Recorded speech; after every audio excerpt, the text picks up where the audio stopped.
महाराष्ट्र में करारी हार के बाद उद्धव सेना के साथ कुछ भी अच्छा नहीं हो रहा है। उद्धव ठाकरे के खास संजय राउत अब चौतरफा घिर गए हैं। हार के बाद भी संजय राउत कांग्रेस के साथ ही रहना चाहते हैं क्योंकि उन्हें फिर से राज्यसभा जाना है। लेकिन उद्धव गुट के नेता जानते हैं कि कांग्रेस के साथ रहेंगे तो उनकी राजनीतिक दुकान ही बंद हो जाएगी और विधानसभा चुनाव के बाद बीएमसी चुनाव में भी सफाया हो जाएगा। ऐसे में अब संजय राउत जो चाह रहे हैं उसे पूरा करना उद्धव ठाकरे के लिए मुश्किल हो सकता है, क्योंकि अगर उद्धव ठाकरे अपने नेताओं की बात नहीं मानेंगे तो आने वाले समय में उनकी पार्टी में बड़ी टूट हो सकती है। वहीं सोशल मीडिया में ऐसी खबरें चल रही है कि शिवसेना यूबीटी के कार्यकर्ताओं ने एक मीटिंग के दौरान संजय राउत के साथ गलत व्यवहार किया है। सोशल मीडिया पर दावा किया जा रहा है कि कमरे में बंद करके उनके साथ मारपीट की गई है। हालांकि इस खबर में कितनी सच्चाई है यह कह पाना मुश्किल है, क्योंकि इसको लेकर अभी कोई आधिकारिक पुष्टि नहीं हुई है। शिवसेना उद्धव गुट के नेता भी चुप हैं, लेकिन अब जो खबर आई है उससे सब हैरान हैं। सवाल उठ रहा है कि ठाकरे परिवार को अब बात समझ आ गई है क्या? इस खबर में आगे आपको बताएंगे सब कुछ डिटेल में। वहीं इस खबर में आगे आपको यह भी बताएंगे कि कैसे अरविंद केजरीवाल भी हो गए हैं एक्सपोज। तो बने रहिए हमारे साथ अंत तक और देखिए हमारी ये खास रिपोर्ट।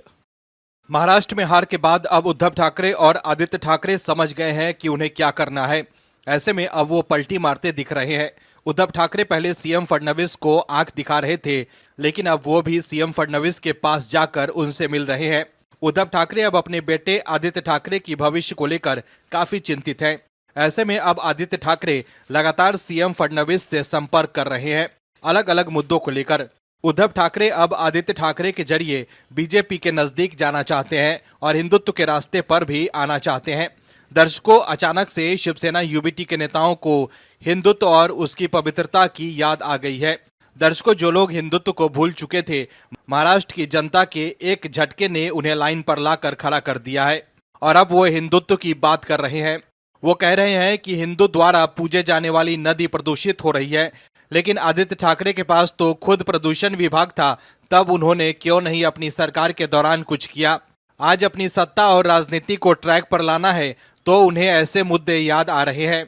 दरअसल शिवसेना यूबीटी की युवा शाखा प्रमुख आदित्य ठाकरे ने महाराष्ट्र के मुख्यमंत्री देवेंद्र फडणवीस से इंद्राणी नदी को प्रदूषण करने वाली औद्योगिक इकाइयों के खिलाफ सख्त कार्रवाई करने का आग्रह किया है। मुख्यमंत्री को लिखे पत्र में आदित्य ठाकरे ने कहा है कि पिंपरी चिंचवाड़ा में स्थित सैकड़ों औद्योगिक इकाइयों से रासायनिक मिश्रित पानी इंद्राणी नदी में छोड़ा जाता है, जो लाखों तीर्थयात्रियों की आस्था का विषय है। जहरीले पानी के कारण इंद्राणी नदी सफेद झाग से भर गई है। सीएम फडणवीस से मंदिरों के शहर आलंदी से होकर बहने वाली इंद्राणी नदी के प्रदूषण को तुरंत रोकने का अनुरोध करते हुए उन्होंने कहा कि सरकार को इंद्राणी नदी के प्रदूषण को रोकना चाहिए। घरेलू और औद्योगिक अपशिष्टों को बिना उपचारित किए नदी में नहीं छोड़ा जाना चाहिए। बता दें कि दैनिक सामना में इसे लेकर इंद्राणी में फिर विषैले फेस आया बाढ़ शीर्षक से खबर छपी थी।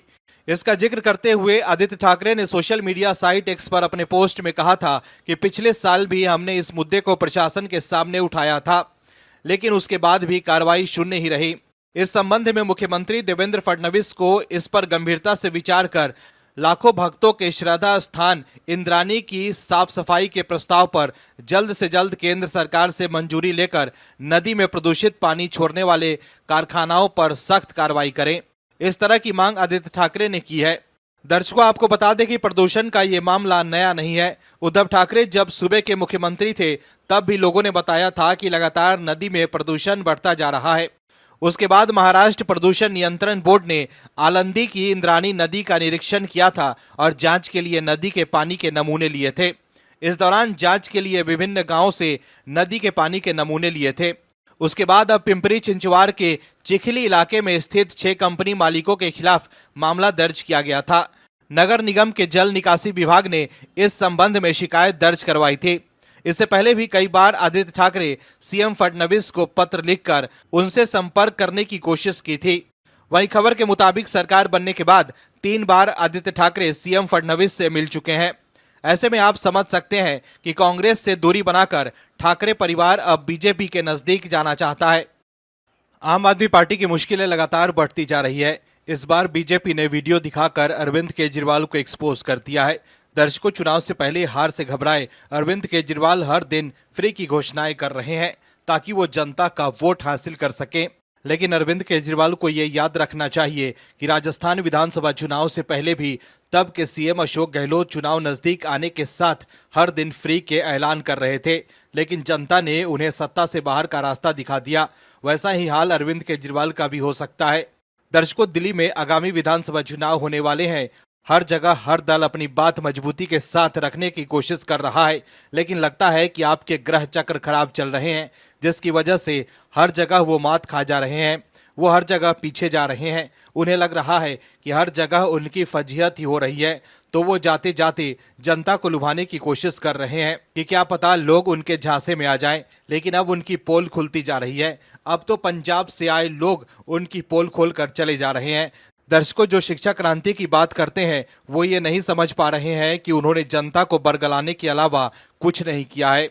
उन्होंने सिर्फ जनता को ठगने का काम किया है। दिल्ली वाले अब भी प्रदूषण से जूझ रहे हैं। गर्मी में लोग पीने की पानी की समस्या से जूझ रहे हैं।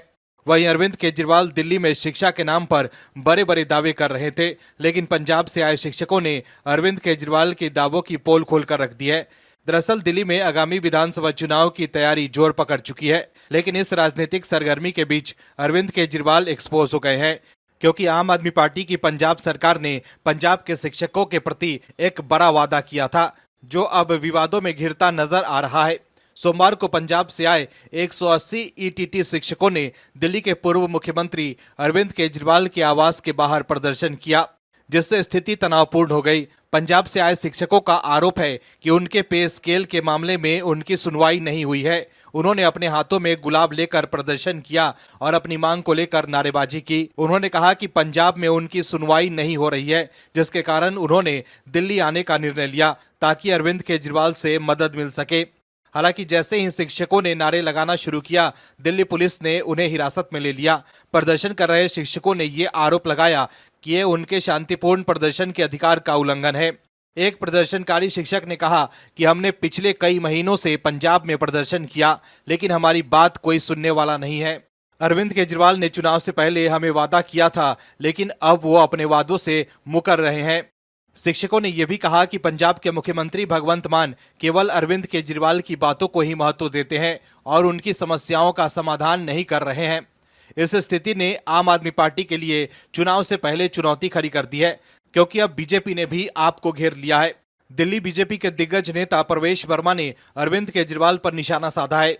प्रवेश वर्मा ने एक वीडियो शेयर कर कहा है कि अपने पंजाब में किए वादे तो पूरे कर दो अरविंद केजरीवाल जी, अध्यापक भी नहीं छोड़े आपने, तो ये बच्चों को क्या पढ़ाएंगे। प्रवेश वर्मा ने जो वीडियो शेयर किया है उसमें पंजाब के ईटीटी टीचर पंजाब सरकार पर वादे पूरे न करने के आरोप लगा रहे हैं।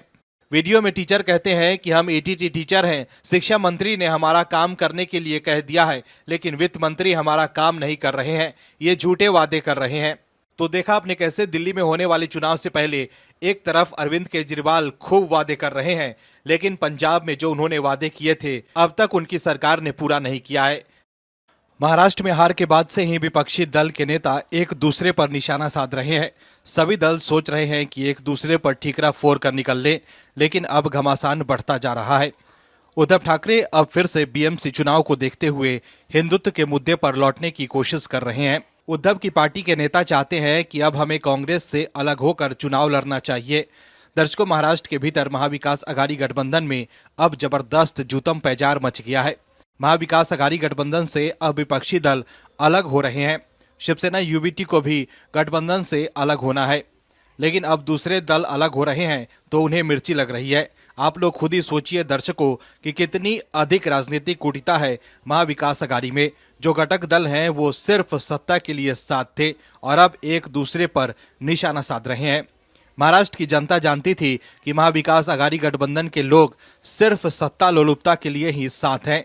जब परिणाम महाविकास अघाड़ी के अनुरूप नहीं आए तो अब वो एक दूसरे से लड़ रहे हैं, और जब विपक्षी दल शिवसेना यूबीटी को आंख दिखा रहे हैं तो उद्धव के नेता तिलमिला जा रहे हैं। दर्शकों, महाराष्ट्र में विपक्षी महाविकास अघाड़ी गठबंधन से समाजवादी पार्टी के अलग होने के बाद इंडी गठबंधन में भी तकरार बढ़ सकता है। सपा ने बीएमसी चुनाव में अकेले लड़ने का ऐलान किया है। इसके बाद उद्धव ठाकरे की शिवसेना यूबीटी ने सपा पर हमला बोलते हुए पीठ में छुरा घोंपने का आरोप लगाया। एमवीए में कांग्रेस, एनसीपी शरद पवार और शिवसेना यूबीटी शामिल है। समाजवादी पार्टी के बीएमसी चुनाव लड़ने पर शिवसेना यूबीटी प्रवक्ता आनंद दुबे ने कहा है कि ये उजागर हो गया है कि महाराष्ट्र की समाजवादी पार्टी बीजेपी की बी टीम है। खासकर अबू आजमी और रईस शेख बीजेपी के लिए काम करते हैं।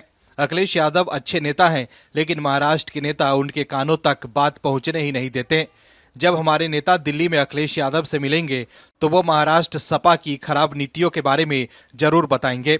हमने प्यार से समाजवादी पार्टी को महाविकास अघाड़ी में शामिल किया था, लेकिन हमें नहीं पता था कि वे पीठ में छुरा घोंप सकते हैं। महाराष्ट्र में समाजवादी पार्टी की एमवीए के बिना कोई पहचान और हैसियत नहीं है। एमवीए की वजह से सपा विधानसभा चुनाव में 2 सीटें जीत पाई। अकेले सपा का खाता भी नहीं खुलता। शिवसेना यूबीटी के नेता आनंद दुबे ने आगे कहा कि हम यही चाहते हैं कि सपा के बड़े नेता महाराष्ट्र के बड़बोले सपा नेताओं को समझाएं, नहीं तो एमवीए के साथ ही इंडिया गठबंधन को भी नुकसान होगा।